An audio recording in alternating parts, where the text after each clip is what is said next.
we're now going to move ahead to our section on the tools. The second movement of the symphony, the second act of the play. So we could say that the individual is coming from the moon. And actually, in the journey of the soul, the karmic package, the DNA, the development of the soul, the self, up to that point, is represented on the chart by the moon and these other ingredients. The house position of the south node, another planet conjunct the node. And then a person incarnates. Where do they incarnate? At a place in time, on the surface of a planet. That's the sun sign. You're born in a particular month, which basically the 12, the 12 actually, believe it or not, is the attempt of humanity to synthesize the sun and the moon. Moonth. 12 months. Which is the taking the moon cycle, 29.5, from new moon to new moon, and attempting to divide that into a year. Closest whole number is 12. 12 months, 12 months. So you incarnate at a place in time, and that's your sun sign, in that season. And there are certain refinements to how the sun can be used, but it's always with reference to Venus, Mars, and Mercury. So I'm going to place here in this section of our conversation more attention on Venus, Mars, and Mercury. So in shamanic astrology, the Venus position for women would represent the version, the expression of the feminine principle of the goddess that she's incarnating to investigate. Mars, on a man's chart, would be the version of the masculine that he's coming into the current life to investigate. 12 gods, 12 goddesses. 12 authentic expressions of the god and the goddess. Now, the other way around, a man's Venus could be seen in two ways. A man's Venus is that in most cases, it's what he's longing for out there. So if we're looking at it from a general heterosexual perspective, then a man's Venus is his longing for the sacred feminine. A woman's Mars is going to be the longing out there for the sacred masculine. However, we've discovered, because I know in my own life, and I think Kaylin probably has had this experience too, I've had the opportunity in my life to do a great number of sessions for men or women in same-sex relationships. And this projection, this looking externally for Mars or Venus, works across gender lines, or across whether a person is, whatever gender a person is, so a woman in a same-sex relationship is still looking externally for the archetype of her Mars, and a man in a same-sex relationship with his Venus. It's just another example of where archetype is the most important factor. Now, so that's 50% of Venus or Mars the other way around. Now, it also is the inner partner, the inner other. So it's the inner part So if a person is not playing this out exclusively with an external partner, then a man's Venus or a woman's Mars is her inner other. The wholeness of the soul, the wholeness of a person comes from the union of Venus and Mars.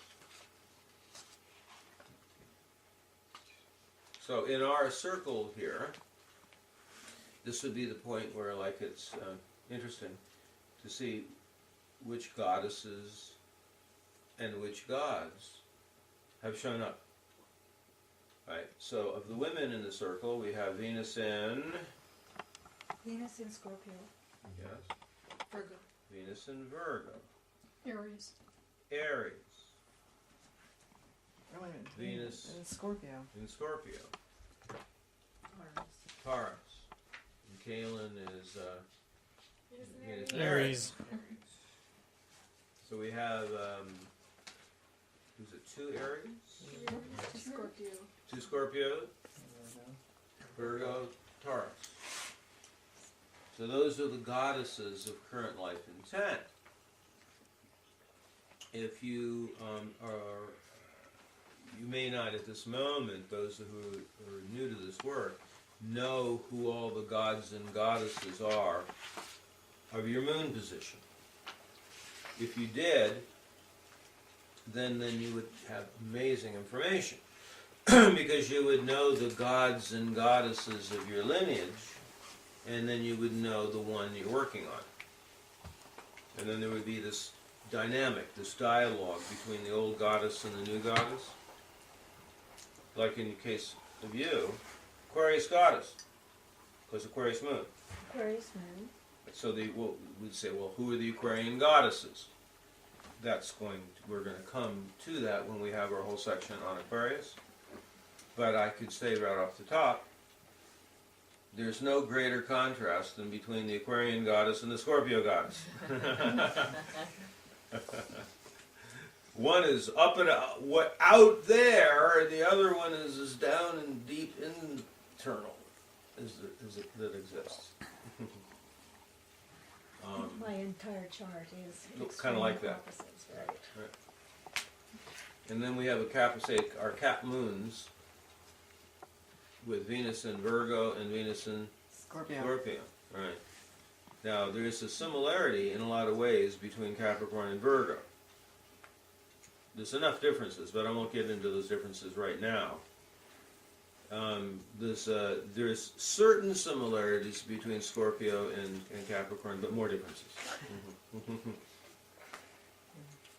And then Capricorn moon and Venus and Taurus. Well, my God, a lot of differences.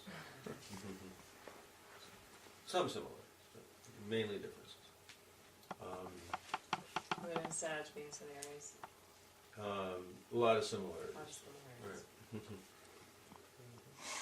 And your moon is Cancer? Cancer moon and Venus and Aries. Well, I mean, there's certain similarities, but a lot of differences. Yeah, huge. Fire and water. Big time.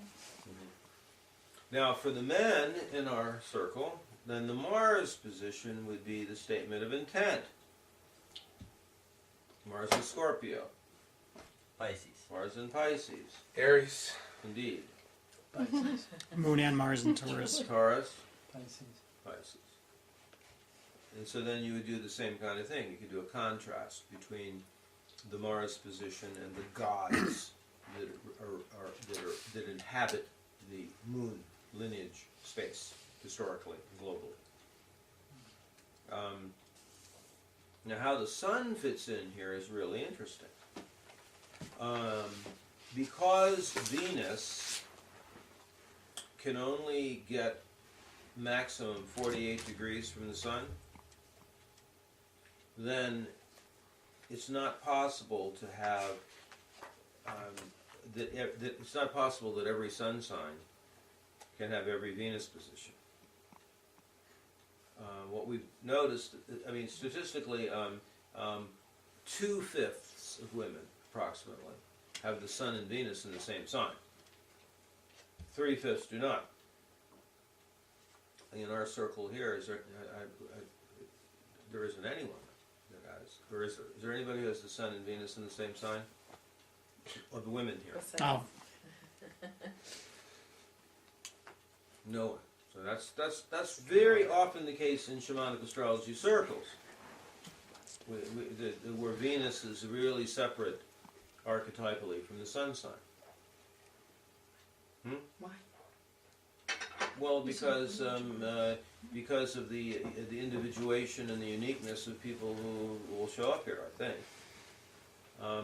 and also due to an additional impetus to figure out what the hell's going on,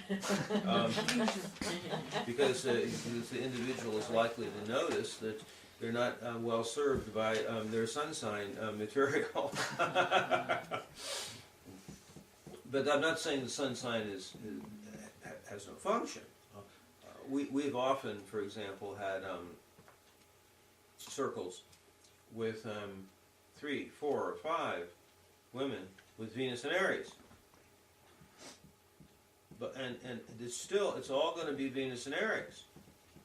That is the intent, to know who the Venus and Aries goddess is, who at this stage of our conversation here, I would say, is warrior Amazon.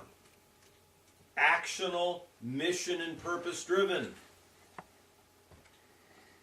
However, how she will be, her way of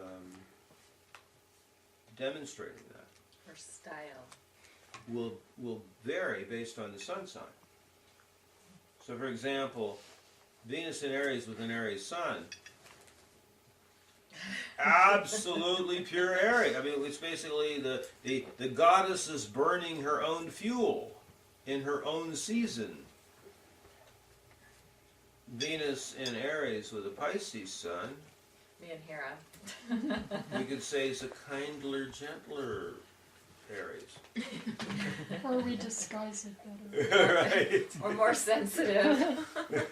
Disguise is better. I like that one. Yeah, yeah.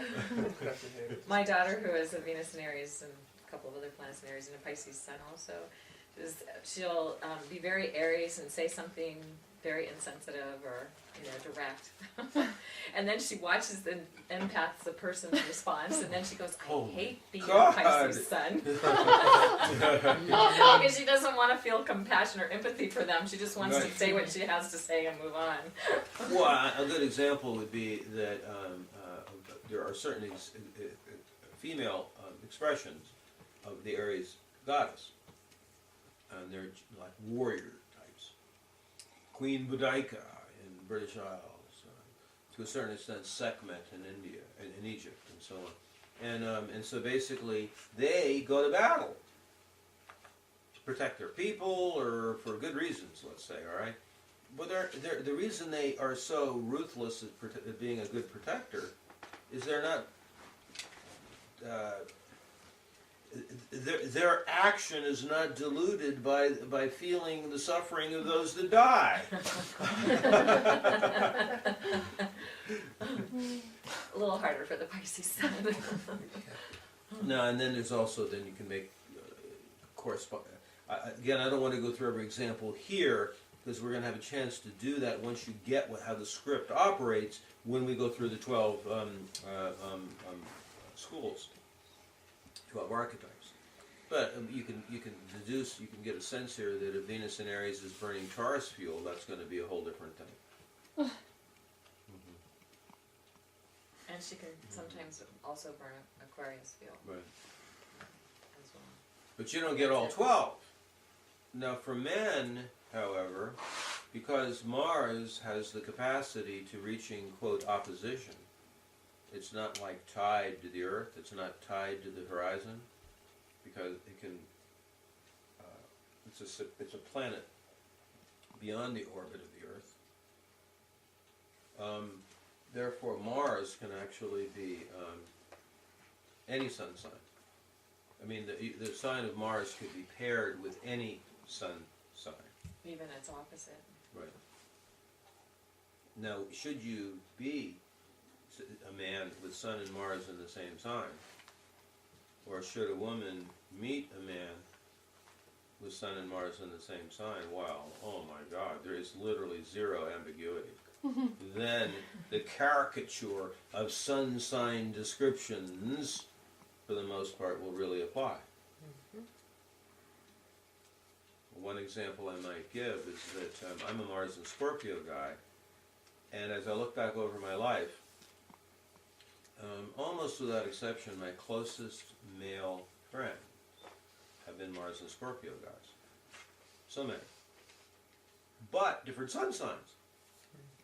And a Mars and Scorpio with a Leo sun is going to be a very different breed than Mars and Scorpio with a Libra sun.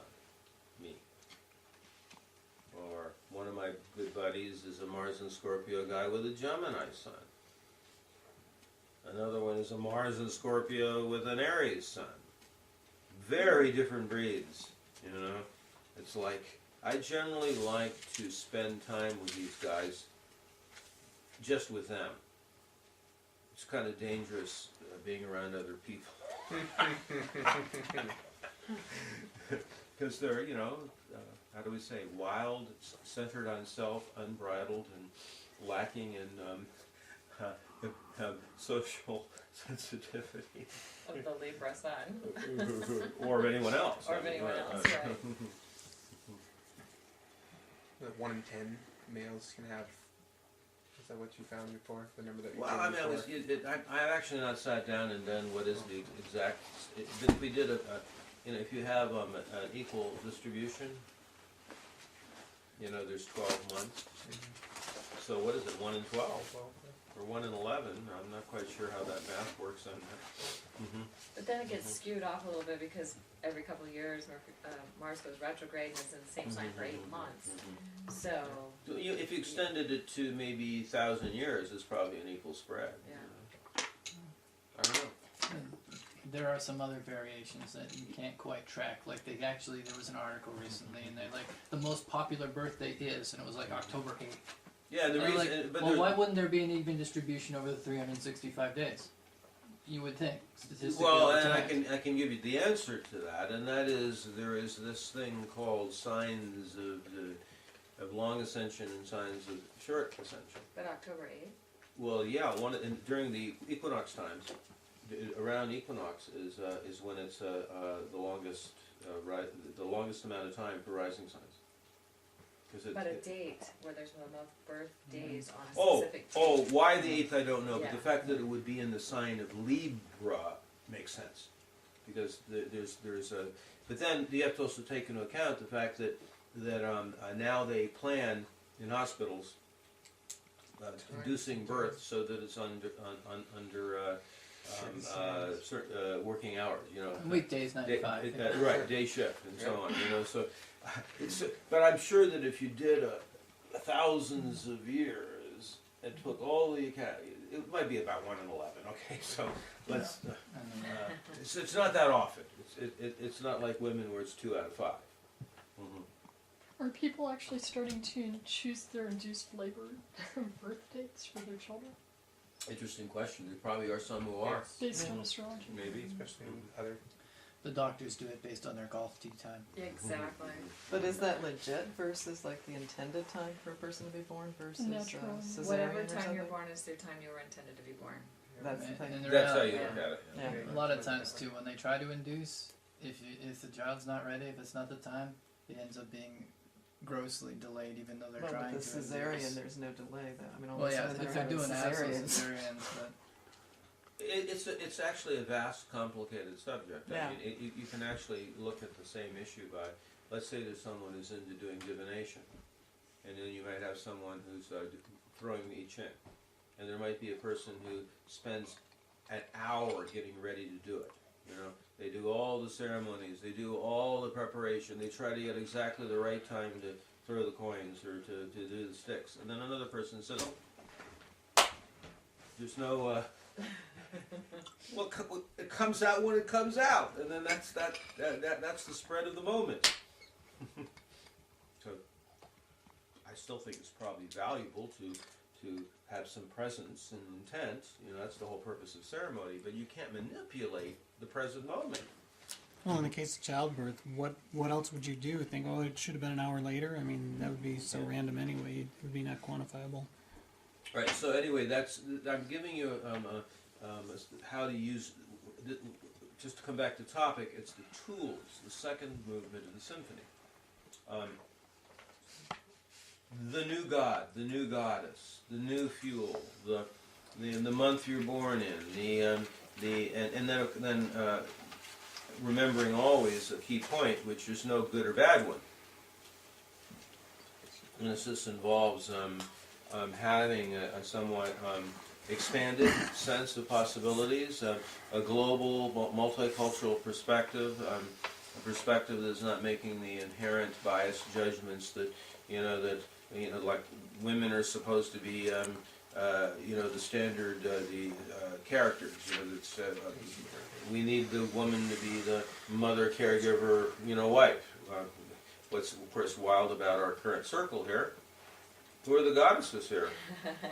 Virgin priestesses, sorceress witches, warrior Amazons, Aphrodites. right. So, and actually, is a more advanced topic, and we have a whole workshop on it. It's in the Synodic Cycle workshop. Over the last 100 years, in the Venus cycle, there's only certain goddesses that are actually showing up in the Venus cycle. It's primarily Gemini, Scorpio. Those are the Aries. Those are the top three over the last 100 years. In the last century, the previous century, it was different ones. That's a whole other issue. So just something for people to know that might not know what Daniel's referring to is that in a more mainstream or traditional look at astrology, there are certain planets and certain signs that are considered, the words they use are exalted or in detriment, meaning that there's a judgment that is not a good placement for that planet. That sign is not a good placement for that planet, or it's a really great placement for that planet. And our experience is that's not necessarily true. So, for example, say a Cancer moon is supposed to be an exalted place for the moon to be, but I know so many women, particularly with Cancer moons, that have been just trapped by that, and really difficult and challenging for them. So we were just tossing out the whole judgment about whether it's a good place for it to be, or a better place for it to be, or a worse place for it to be, and that all places are valid and have an intent. So, in the applications of this material, if we're doing more expanded work on relationship, sacred marriage,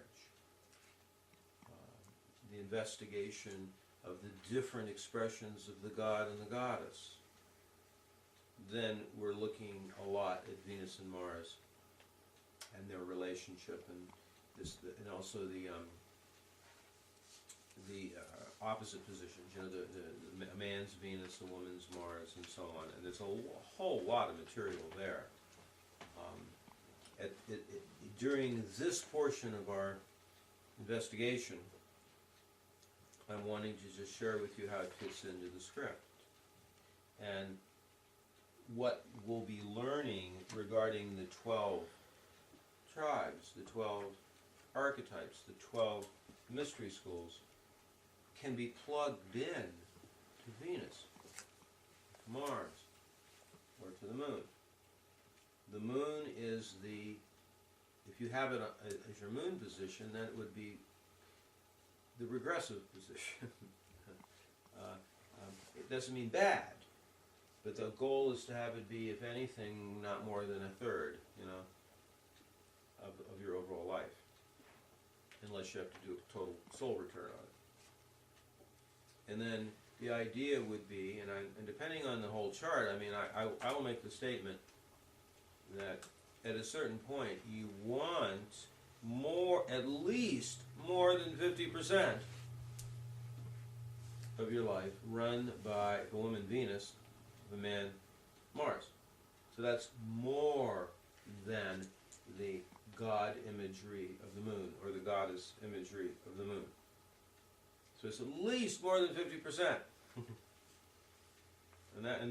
Just in that, if you just even remember that when you're talking to a client or looking at your own chart, you can be of immense help to a person. You know, like say in the case of you, Juliet, you know, the assessment would be, you know, not that it's wrong to have a connection to the Aquarian goddess. Spacious, brilliant, spiritual, bright, refined, and so on. You know, and that's wonderful. I mean, it's chances are, in knowing you and seeing you, that that hasn't been utterly violated in you. That you have connection to that aspect. I do in my adulthood. And yes. I mean, right. But at this stage of life, we're looking to see is there at least 50%, or slightly more than 50%, that has to do with how well you're doing with your Venus and Scorpio. Exactly. Right. How much fun. That's the big question. So Daniel, question. So what happens when a person's moon, Venus, in the case of a woman, or moon, Mars, same sign? Right. So with that, then the simplest approach there, in more cases than not, I mean, not in every case, sometimes we have to look elsewhere, but it's in the third movement. It's the knowledge of the third movement will answer that question. So when they are the same, I like to employ the inspiration that comes from the Greek story called the 12 Labors of Hercules. Not because we want to talk about Hercules per se, but the idea there's 12 ways of being something, or 12 jobs, or 12 tasks. So if a man has Pisces, Moon, Mars, and Pisces, we can make the assumption, yeah, he used to be Pisces and he's still Pisces, but what version of Pisces? Is there a new version of Pisces? And we try to assess from the chart, you know, what expression of Pisces is showing up on the chart now that may be new.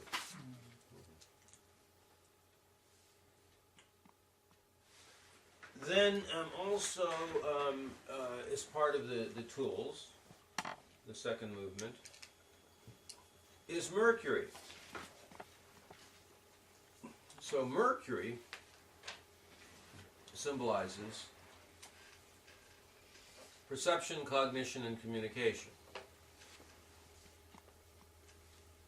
Mercury, if we used a more modern term, it's the software you've been issued upon incarnation. Interestingly, since the moon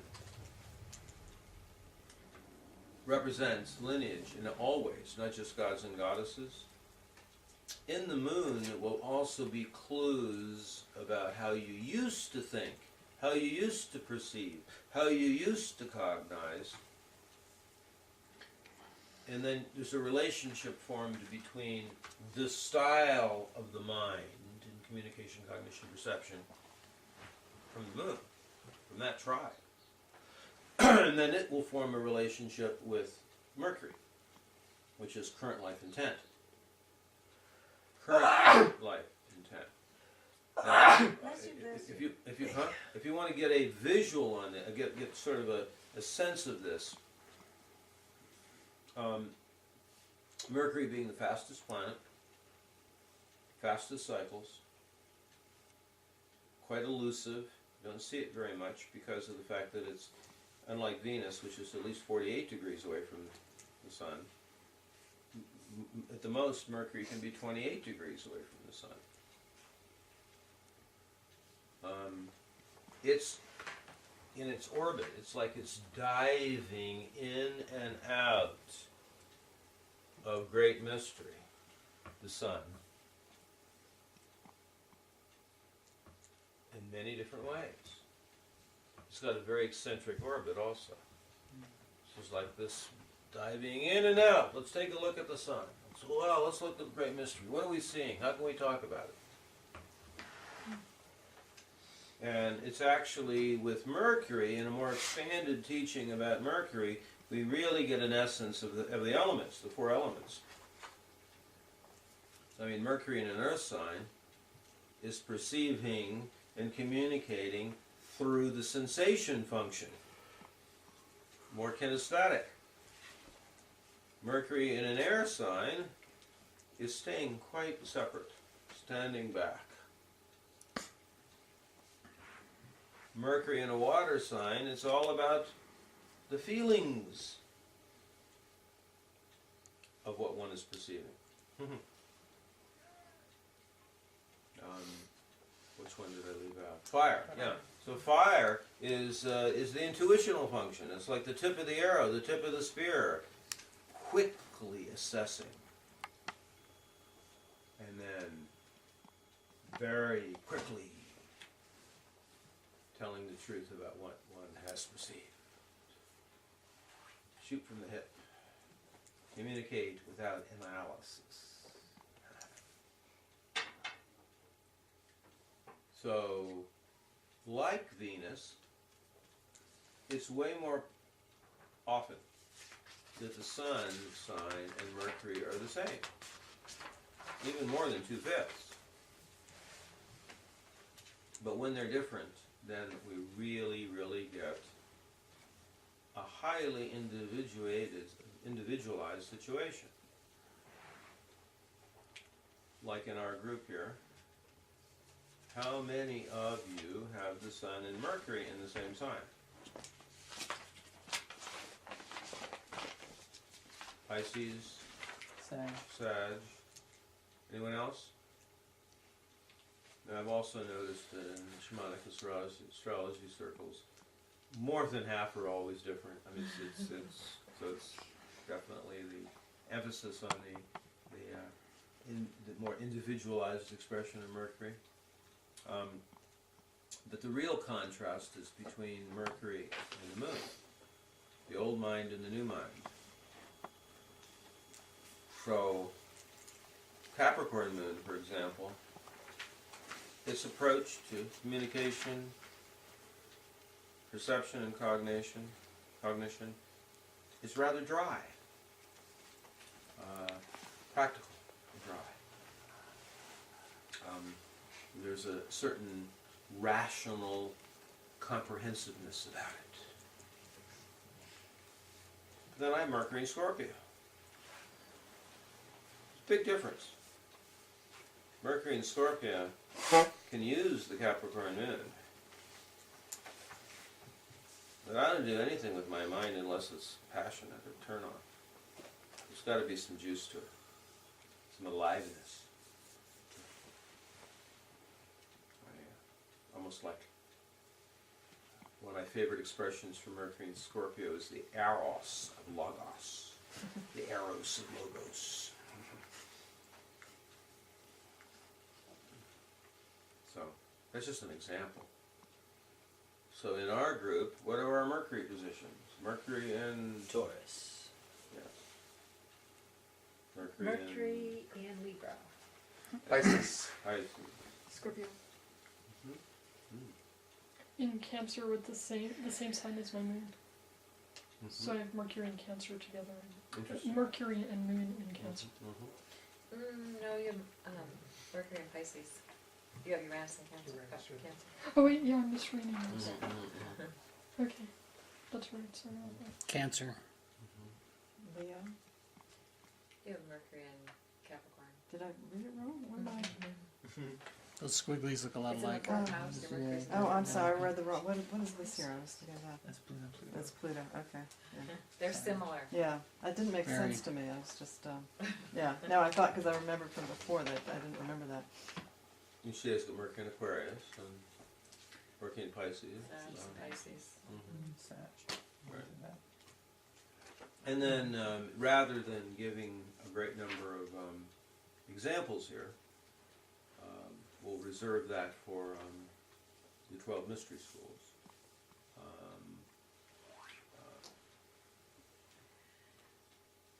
Well, I mean, I'm tempted just to give one, so you can get the flavor of where I'm going with this. All right.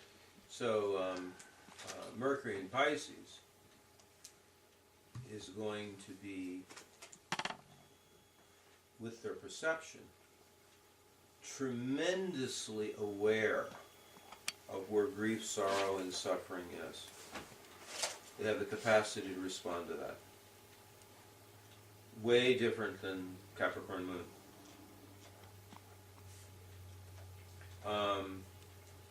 Mercury in Aquarius has the capacity to be supremely non-attached and detached. To be able to to look at it from the high, lofty perch.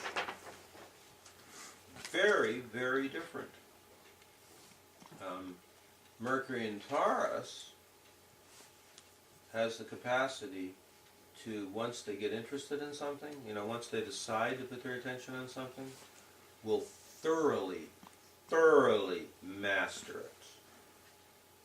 Kind of like a cow that, when it eats food, can even digest cell walls.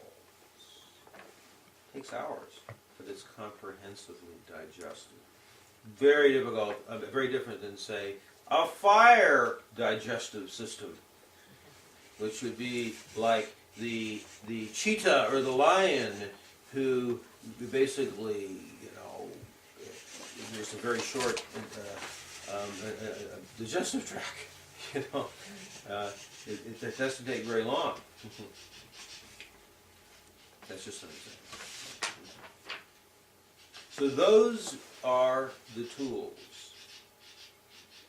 And in a first-time reading,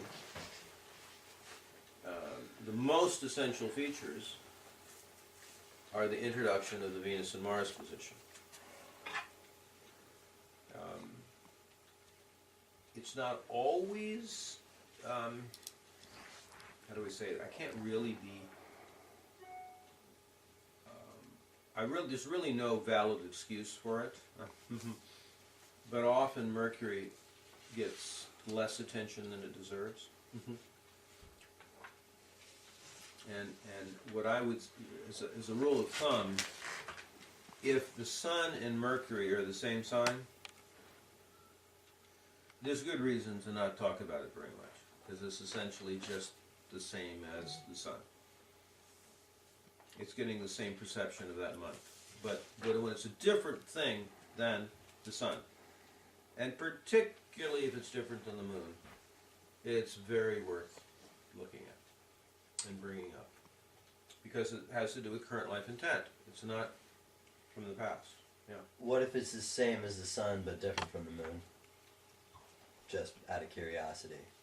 It's a very good question, and if the nature is different, then it would be like the same kind of contrast that would happen if the lineage and the sun sign are entirely different.